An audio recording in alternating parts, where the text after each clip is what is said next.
Auzubillahiminash-shaytanir-rajeem. Bismillahir-rahmanir-rahim. Assalamu alaikum students. I'm your teacher Slim Yusuf and it is my lecture number 13 for the students of BS English 4th semester. And today we shall discuss writing. Writing is an art. आज हमारे lecture number 13 का topic है writing. Writing जो कि एक art है, एक फ़न है। उसे कैसे सीखना है, इसके अप्स एंड डाउन्स क्या हैं, आइए वो इस लेक्चर में हम डिस्कस करते हैं आपके साथ।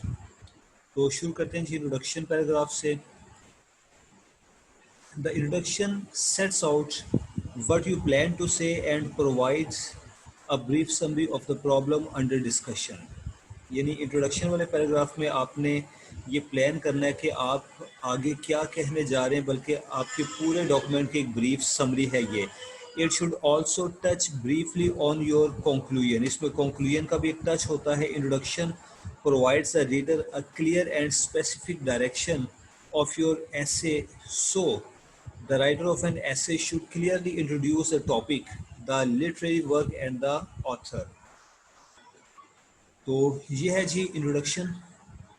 इंट्रोडक्शन से मुराद हम ना सिर्फ हमारे आज के इस टॉपिक का इंट्रोडक्शन है, बल्कि इसमें हमें बताया गया है कि हाउ टू राइट इंट्रोडक्शन ऐसे। जो हमारा स्टार्टिंग पैराग्राफ होता है, फर्स्ट पैराग्राफ, उसको इंट्रोडक्शन पैराग्राफ कहते हैं। उसको कैसे लिखना है ये उससे मुतल्लिक हमें बताया जा रहा है। इसकी एक और डेफिनेशन है, a clear introduction with a thesis statement, an answer to the question or a response to the task, and a closing sentence which is transitive in nature is the backbone of the whole text. एक introduction paragraph जो कि बड़ा वाज़ेह है, जिसमें thesis statement भी मौजूद है, उस सवाल का जवाब भी है जो कि आपने अपने टेक्स्ट में सवाल उठाया है, जिस पे आपने बहस करनी है, और फिर एक क्लोजिंग सेंटेंस। अगर ये तीन चीज़ें आपकी इंट्रोडक्शन पैराग्राफ में हैं तो ये आपकी सारी टेक्स्ट की जान बन जाता है ये पैराग्राफ। उसके बाद है जी thesis. The thesis states the main purpose of the text. Thesis में इस टेक्स्ट का मेन पर्पस बयान किया जाता है। थीसिस क्या है, ये भी पैराग्राफ, स्टार्टिंग पैराग्राफ यानी इंट्रोडक्शन पैराग्राफ का एक पार्ट, एक हिस्सा है। It is stated in the last sentence of your introduction and answers the question what will you prove. तो इंट्रोडक्शन पैराग्राफ का आखिरी फिक्रा थीसिस स्टेटमेंट कहलाता है, और इस थीसिस स्टेटमेंट में आप बताते हैं कि आप इस पूरी टेक्स्ट में, अपने पूरे मजमून में, पूरी तहरीर में क्या साबित करना चाहते हैं। इसकी एक विजुअल प्रेजेंटेशन है, the introductory paragraph. Your thesis statement is the topic sentence in your introductory paragraph. यहाँ कहा गया कि thesis statement is a topic sentence in your introductory paragraph. या आपको टॉपिक सेंटेंस भी बन सकता है, वैसे नॉर्मली थीसिस स्टेटमेंट आखिरी सेंटेंस होता है, वो बेहतर है। It is followed by an outline of the evidence you are going to use to support your thesis statement. इसके बाद कुछ एक एविडेंस आ जाते हैं इसमें। Next is the most basic essay, this will take the form of a minimum of 3 points. अच्छा, इसमें कोई 3 एक पॉइंट्स होने चाहिए अपनी बात को साबित करने के लिए। The paragraph is completed by an explanation और कंक्लूडिंग सेंटेंस। थोड़ी सी वजाहत हो आपके टॉपिक की और एक कंक्लूडिंग सेंटेंस हो, तो इस तरह से आपका पहला पैराग्राफ कंप्लीट होता है। सेकंड आ जाता है जी बॉडी पैराग्राफ, जिसको हम बॉडी ऑफ ऐसे भी कहते हैं। स्टार्टिंग पैराग्राफ के बाद, इंट्रोडक्टरी पैराग्राफ के बाद बॉडी पैराग्राफ की बारी आती है। और बॉडी ऑफ ऐसे में, या किसी भी टेक्स्ट, ऐसे तो वैसे एक नाम में इस्तेमाल कर रहा हूँ, किसी भी टेक्स्ट में बॉडी पैराग्राफ्स की तादाद एक से ज़्यादा होती है। हमने सिर्फ ये देखना है कि how to compose a body paragraph, how to design a body paragraph. The word paragraph is a noun from grammar point of view. It is a distinct section of a piece of writing. तो कहा गया कि लफ्ज़ paragraph क्या है, ये एक noun है ग्रामर पॉइंट ऑफ व्यू से, और ये distinct section of peace of writing, ये राइटिंग में बड़ा वाज़े या मुनफरिद मकाम रखता है। Usually dealing with a single theme and indicated by a new line, indentation और नंबर। हर एक पैराग्राफ में एक थीम डिस्कस किया जाता है। पैराग्राफ्स को या तो इंडेंट किया जाता है या फिर इनके साथ नंबरिंग की जाती है। इसकी दूसरी definition, a paragraph is a self contained unit of discourse in writing dealing with a particular point of view. ये इसकी दूसरी डेफिनेशन है।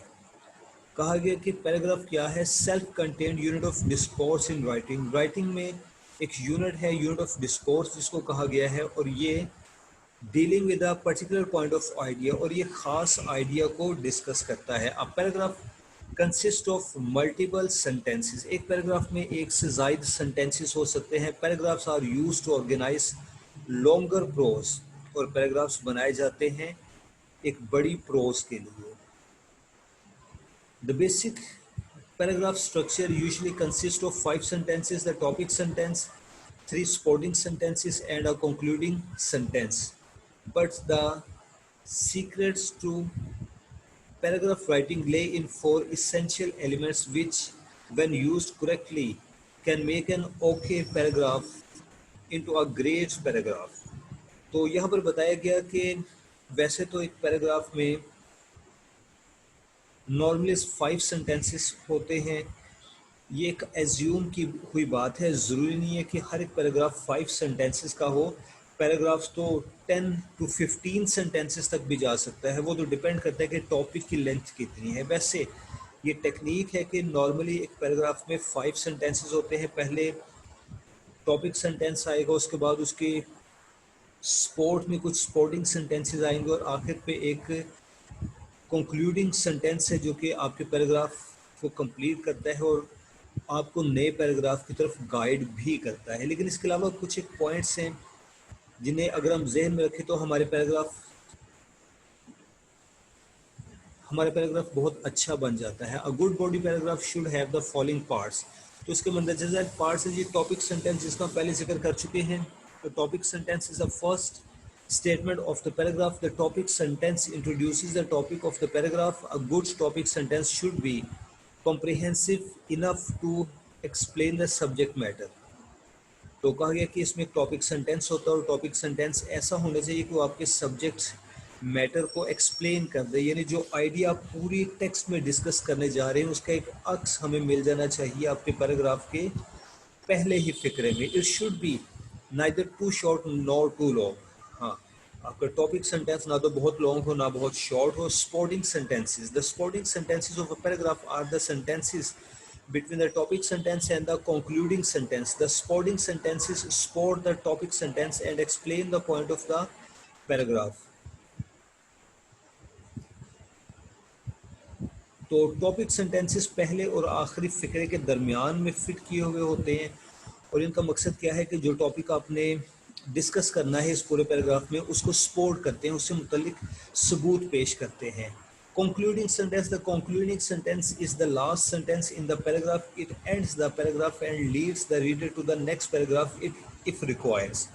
तो जो आखिरी सेंटेंस उसको कंक्लूडिंग सेंटेंस कहते हैं, और ये ना सिर्फ पैराग्राफ को कंक्लूड करता है बल्कि ज़रूरत के मुताबिक पढ़ने वाले को नेक्स्ट पैराग्राफ की तरफ गाइड भी करता है। अदर्स फीचर ऑफ पैराग्राफ, इसके बाद पैराग्राफ राइटिंग के कुछ और अहम फीचर्स हैं। A good paragraph contains many elements. A few of them have been mentioned below for the convenience of the reader.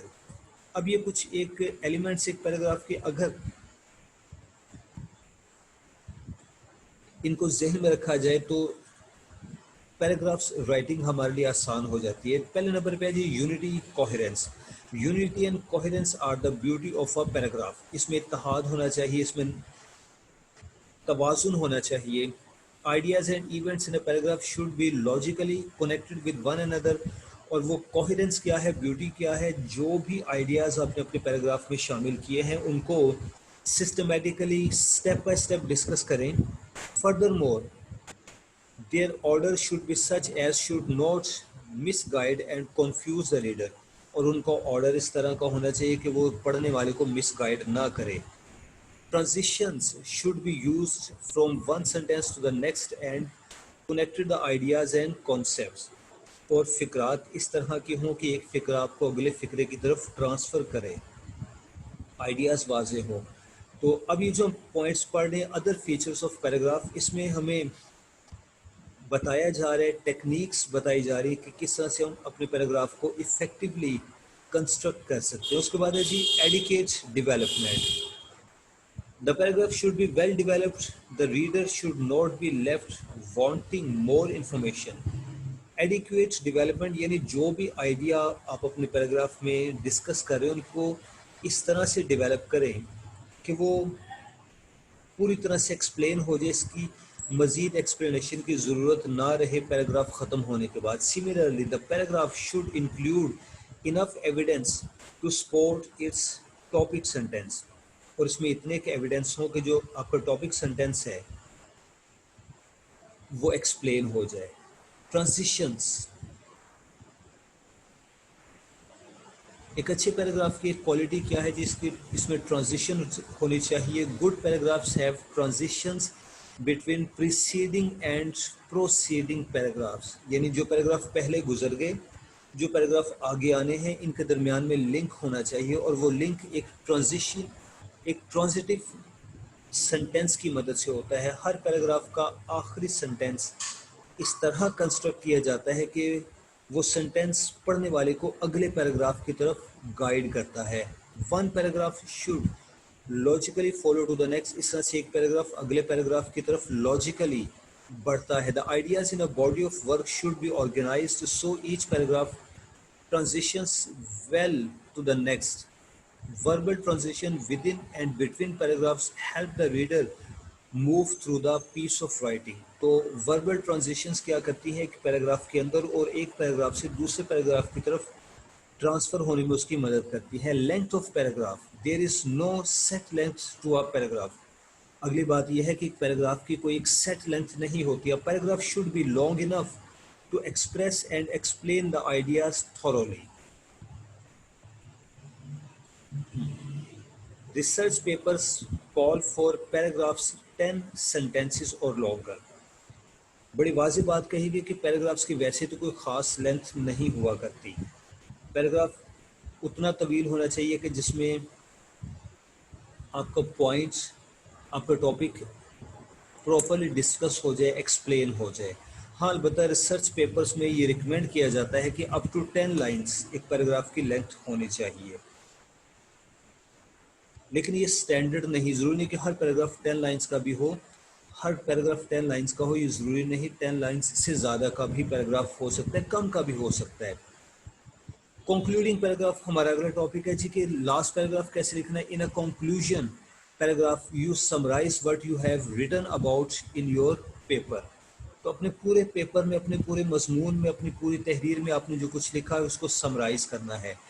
When you are writing a good conclusion paragraph, you need to think about the main point that you want to get across and be sure it is inclusive. तो अगर आप एक अच्छा conclusion वाला paragraph लिखना चाहते हैं तो ज़रूरत इस बात की है कि आप उसमें मेन पॉइंट को ले आएँ जो कि आपने पूरी टेक्स्ट में डिस्कस किया है, उसका एक हवाला आखिरी पैराग्राफ में शामिल करें और उसको कंक्लूड करें, एक नतीजा अखज़ करें। If you have already written a fabulous introductory paragraph, it is important to wrap up your writing by summarizing the main idea for your reader. This brings your writing to a smooth close and create a well-written piece of work. There are some points to remember. तो कहा गया कि अगर आपने starting paragraph बहुत अच्छा लिखा है तो अब इसके बाद ज़रूरी है कि आपके लास्ट पैराग्राफ में उसकी समरी मौजूद हो। इस तरह से आपकी तहरीर प्रॉपर्ली क्लोज हो जाती है। तो एंडिंग पैराग्राफ के लिए हमें कुछ बातों का ख्याल रखना है। वो बातें कौन सी हैं उसको हम पढ़ते हैं। और conclusion is what you will leave with your reader, यानी आप एक नतीजा अखज़ करते हैं और कंक्लूजन को, नतीजे को रीडर्स के लिए छोड़ देते हैं। इट रैप्स अप योर एसे। जो कंक्लूडिंग पैराग्राफ है वो आपके मजमून को, आपकी टेक्स्ट को कंप्लीट करता है। इसके बाद कोई तिशनगी नहीं रह जानी चाहिए, कोई बात वजाहत तलब नहीं रह जानी चाहिए। It demonstrates to the reader that you accomplish what you set out to do. ये बताता है, रीडर को, पढ़ने वाले को बताता है कि जो बात आप एक्सप्लेन करने चले थे पहले पैराग्राफ में, वो आखिरी पैराग्राफ में आके ख़त्म हो गई है, उसकी एक्सप्लेनेशन हो चुकी। It shows how you have proved your thesis. और ये आखिरी पैराग्राफ ये भी बताता है कि आपने अपना थीसिस बयान कर दिया है जो आप बयान करना चाहते थे। It provides a reader with a sense of closure on the topic. और ये जो लास्ट पैराग्राफ है ये पढ़ने वाले को एक एहसास देता है कि हाँ वाकई यहाँ पर बात ख़त्म हो गई है, रीजनेबली ख़त्म हो गई है। और conclusion is the opposite of the introduction. Conclusion में और इंट्रोडक्शन में डेफिनेटली फ़र्क है। Remember that the introduction begins general and ends specific. हमें ये बात याद रखनी है कि जो इंट्रोडक्टरी पैराग्राफ होता है वो शुरू होता है जनरल से और स्पेसिफिक पॉइंट पर आकर ख़त्म होता है। The conclusion begins specific and moves to the general, जबकि लास्ट पैराग्राफ स्पेसिफिक पॉइंट से शुरू होकर जनरल की तरफ जाता है। इफ़ यू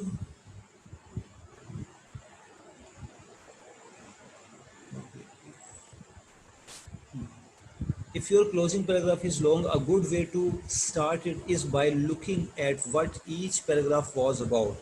अब कहा गया कि अगर आपका क्लोजिंग पैराग्राफ लॉन्ग है या आप उसको लॉन्ग करना चाहते हैं तो इससे ऊपर जितने पैराग्राफ्स आपने लिखे हैं उनको एक मरतबा देख ले, उसको एक नज़र देख ले। उन तमाम तर पैराग्राफ्स का हल्का सा टच, एक हल्की सी समरी इस आखिरी पैराग्राफ में शामिल करते जाइए। For example, if you right a paper about zoo animals, each paragraph would probably be about one particular animal. In your conclusion, you should briefly mention each animal again. तो एक मिसाल दी गई कि अगर आपने एक मजमून लिखा है जू एनिमल्स से मुतल्लिक और आपने सपोज उसमें 10 एनिमल्स का जिक्र किया है तो आपकी टेक्स्ट में 10 डिफरेंट पैराग्राफ्स होंगे।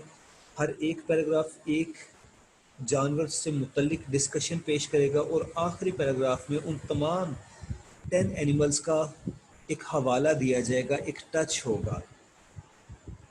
जू animals like polar bear, lions and giraffes are amazing creatures. तो ये जो इन्वर्टेड कॉमर्स वाला फिक्रा है ये बताता है कि आपने तमाम तर जानवरों का नाम लिख कर उनकी तरफ एक हवाला देकर कहा कि आर अमेजिंग क्रिएचर्स, यानी आपने तमाम पैराग्राफ्स को समराइज कर दिया। नेक्स्ट है जी, leave your readers with something to think about, suggest that they learn more what a sentence like. और कंक्लूडिंग पैराग्राफ से मुतल्लिक कहा गया है कि उस पैराग्राफ में अपने रीडर्स के लिए कोई पैगाम छोड़ें, उनको कुछ सजेस्ट करें, मशवरा दें कि उनको ये काम किस तरह से करना है। या फिर इसकी एग्जांपल है कि we have a lot to learn about global warming, कि अभी हमें ग्लोबल वार्मिंग से मुतल्लिक और बहुत कुछ सीखना है। जब आप इस तरह का फ़िक्रा लिखते हैं तो रीडर का तजस्सुस कायम रहता है कि अभी मुझे इस तरह की तहरीर मज़ीद पढ़नी चाहिए। एक मज़मून तो मैंने पढ़ लिया, इसी जैसे और एसेस भी पढ़ने चाहिए। You can also give them something activity to perform after reading your paper. For example, it is easy to make your own popsicles, grab some orange juice and give it a try, etc. या फिर उन्हें एक assignment दे दीजिए, अपने आखिरी paragraph को आप इस तरह से डिज़ाइन करें कि उस पैराग्राफ को पढ़ने वाले शख्स को एक असाइनमेंट मिल जाए कि इस मजमून को ख़त्म करने के बाद मुझे भी ये काम करना है, प्रैक्टिकली करना है।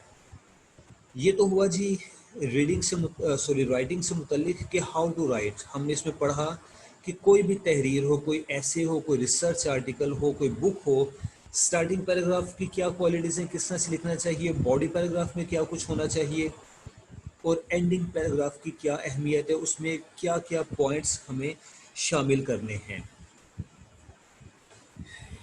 इन सारी चीज़ों को पढ़ने के बाद अब क्या है कि we are not perfect writers still, अभी भी हम परफेक्शन हासिल नहीं करते राइटिंग में, क्योंकि इसके बाद हमें रिवीजन चाहिए। ये भी हमारे इस आज के टॉपिक का हिस्सा है। राइटिंग में रिवीजन शामिल है। जब आपने एक चीज़ लिख ली तो उसमें मिस्टेक्स होंगी, मिस्टेक्स को पकड़ने के लिए, उनको ख़त्म करने के लिए आपको अपनी ही तहरीर खुद से पढ़ना होती है। लिहाजा रिवाइजिंग पढ़ते हैं जी।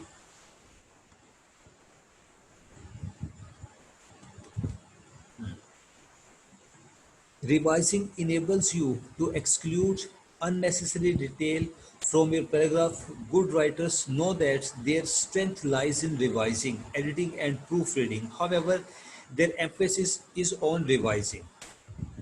तो कहा गया कि रिवाइजिंग से आपको क्या फ़ायदा होता है कि जो गैर ज़रूरी तफसीलात हैं आप उनको निकाल देते हैं, और जो गुड राइटर्स हैं वो रिवीजन, एडिटिंग और प्रूफ रीडिंग पर यकीन रखते हैं, लेकिन रिवाइजिंग को वो सबसे ज़्यादा अहमियत देते हैं. After you have, next sentence पढ़ रहा हूँ, after you have finished the first draft of your text, evaluate its context, style and organization. Following are the suggestions for revising. तो कहा गया कि अब एक मरतबा जब कि आप अपनी टेक्स्ट को कंप्लीट कर चुके हैं, इसको इवेल्युएट कीजिए, इसके कॉन्टेक्स्ट को देखिए, इसके स्टाइल पर तवज्जो दें, इसकी ऑर्गेनाइजेशन क्या है, किस तरह से आपने इसको डिज़ाइन किया है, उस सब कुछ पर तवज्जो दें, और ये सब कुछ रिवाइजिंग में शामिल है. तो चंद एक सजेशंस हैं, मशवरे हैं हमारे लिए रिवीजन से मुतल्लिक. पहले नंबर पे है कि does your text meet its purpose. जब आप रिवाइज कर रहे हैं अपनी ही लिखी हुई तहरीर को, उस रिवीजन के दौरान आप अपने आप से सवाल पूछते हैं कि जिस मकसद के लिए आपने ये मजमून लिखा था, जिस मकसद के लिए आपने ये रिसर्च पेपर लिखा था, पैराग्राफ लिखा था, क्या वो मकसद पूरा हुआ? क्या आपका मैसेज डिलीवर हो रहा है इफ़ेक्टिवली या नहीं? अगर नहीं तो फिर उसमें कुछ तब्दीली करें. Is your organisational plan effective. और जिस तरह से आपने अपनी तहरीर को ऑर्गेनाइज किया है, इंट्रोडक्टरी पैराग्राफ, बॉडी ऑफ ऐसे और कंक्लूजन, क्या वो ऑर्गेनाइजेशन इफेक्टिव थी, उसमें कोई कमी खामी तो नहीं? Are your points spotted by facts. और क्या आपके पॉइंट्स में फैक्ट्स, हकीकतें शामिल थी? Is your language appropriate. आपने ये भी देखना है कि आपकी इस पूरी तहरीर में लैंग्वेज सही है, टॉपिक के मुताबिक है. Have you used variety in sentence structure. और क्या आपके सेंटेंस स्ट्रक्चर में प्रॉपर वेराइटी है? Revision enables you. अब नेक्स्ट पैराग्राफ पढ़ो जी, रिवीजन से मुतल्लिक जी, जहाँ मेरा कर्सर है. Revision enables you to exclude unnecessary detail from your paragraph and to include detail if necessary. तो रिवीजन से एक फ़ायदा क्या होता है कि जो गैर ज़रूरी डिटेल है आप उसको निकाल देते हैं. जो ज़रूरी बातें अगर मिसिंग हैं और रिवीजन के दौरान आपको याद आ जाती है, तो आप उनको सही जगह पर एडजस्ट करते हैं. Good writers revise their text again and again. अब कुछ एक मिसालें दी जा रही हैं कुछ अच्छे राइटर्स की, जो कि अपनी टेक्स्ट को बार बार रिपीट किया करते थे उसको एरर फ्री बनाने के लिए. उसमें एक नाम आता है Tolstoy. Tolstoy revise War and Peace, इसकी एक तहरीर का नाम है जी, 5 टाइम्स. जब टॉल्स्टॉय ने अपना मजमून वॉर एंड पीस लिखा, तो इसको पब्लिश करने से पहले, अवाम के सामने लाने से पहले 5 मरतबा उसने पढ़ा. James Thurber rewrote his stories as many as 15 times. James Thurber एक स्टोरी राइटर था. वो अपनी किसी भी स्टोरी को पब्लिशर के हवाले करने से पहले 15 मरतबा तक रिपीट किया करता था उसको एरर फ्री बनाने के लिए. Franklin D Roosevelt's speeches were revised up to 18 times. और फ्रैंकलिन डी रोजावेल्ट, जो कि अमेरिका के एक प्रेसिडेंट गुजरा है, वो अपनी स्पीच को 18 मरतबा खुद ही रिपीट किया करता था इसको एरर फ्री बनाने के लिए.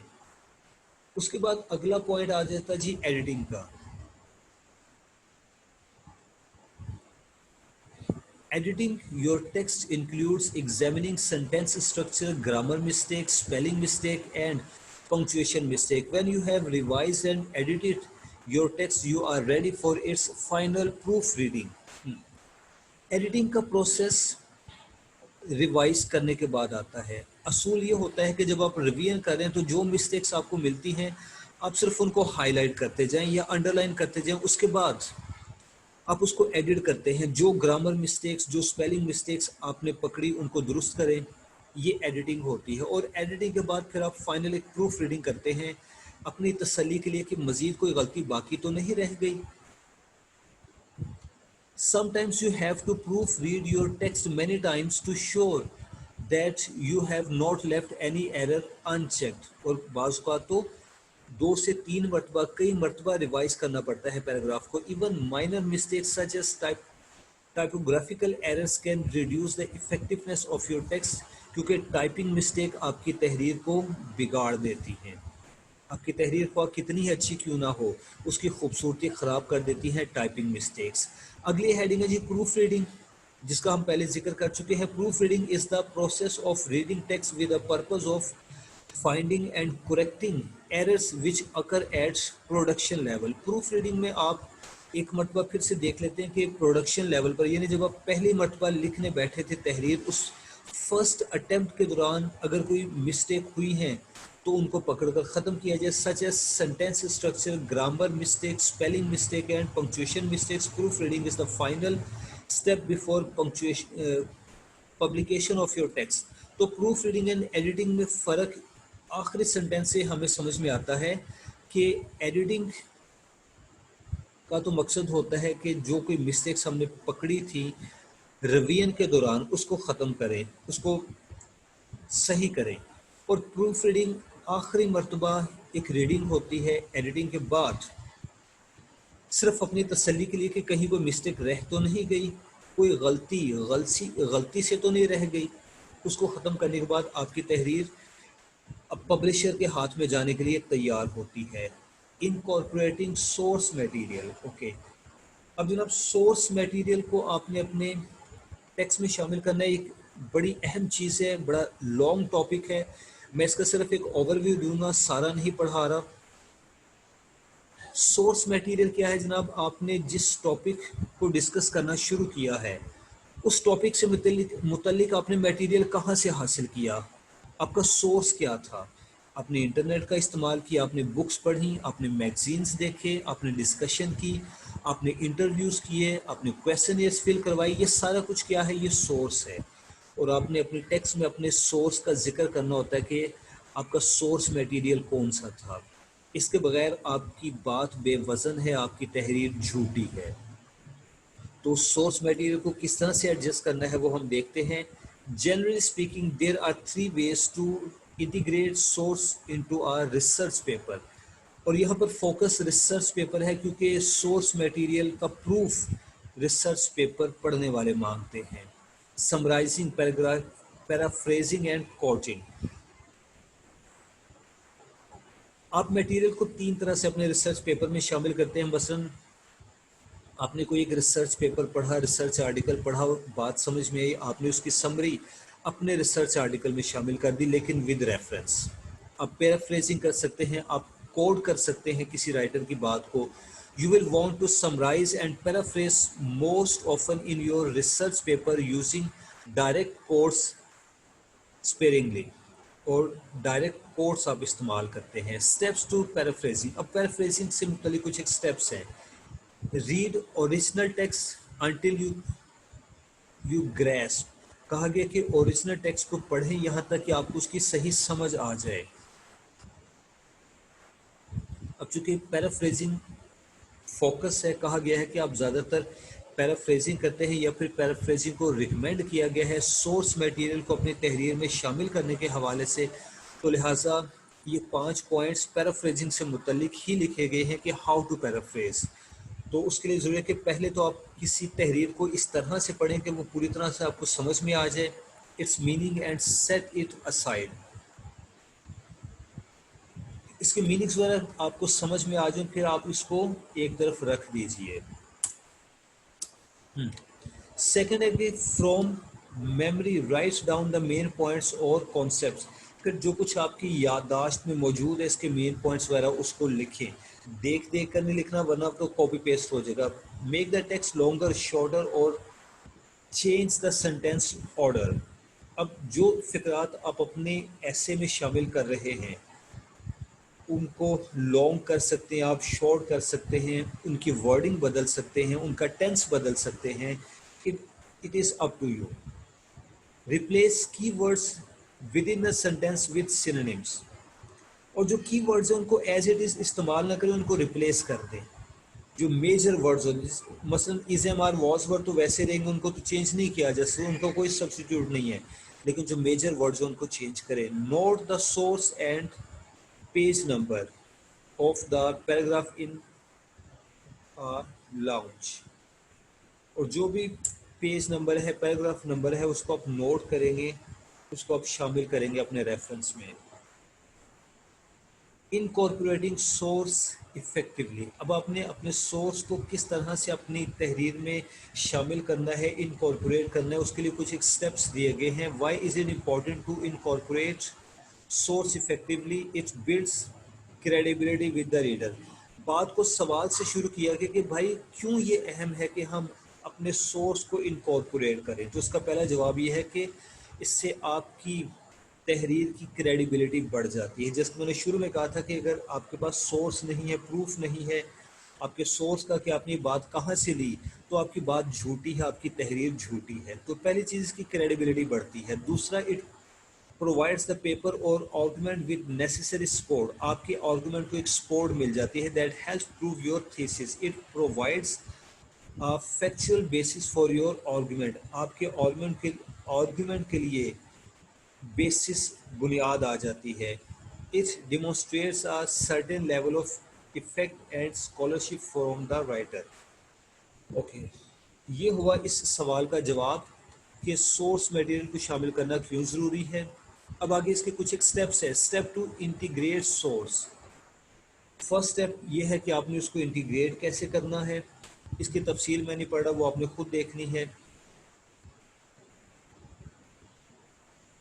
सेकंड स्टेप है जी, actually integrating the source into your writing.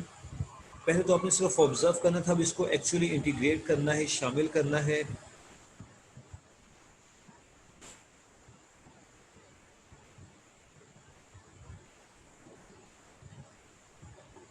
Okay, ये चंद एक पॉइंट्स थे जो कि इसमें शामिल हैं। इस लेक्चर को मैं यहाँ पे स्टॉप कर रहा हूँ, लेकिन आपकी आसानी के लिए हमेशा की तरह से जो पॉइंट मैंने छोड़ दिए हैं, हाँ जी, यहाँ से इनकॉर्पोरेटिंग सोर्स, ये चूँकि मैं तफसील से नहीं पढ़ा रहा, स्क्रीन में आपके सामने स्टिल कर रहा हूँ, इसको एक नज़र देख सकते हैं आप। जब ये लेक्चर आपके पास पहुँचे, इसी तरह से पॉज करके स्टिल करके इसको पढ़ें। इसके अलावा ये लेक्चर अभी थोड़ी देर में आपको व्हाट्सएप भी कर दिया जाएगा। इसको डाउनलोड करें, इसको अपने पास सेव करें। नेक्स्ट पेज आपको दिखा रहा हूँ जी इसका।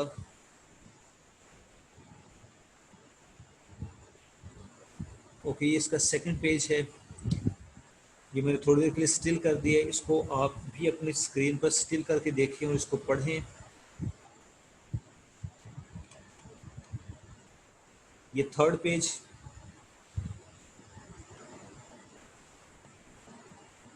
और इसके बाद फाइनल पेज आपके सामने पेश किया जाता है।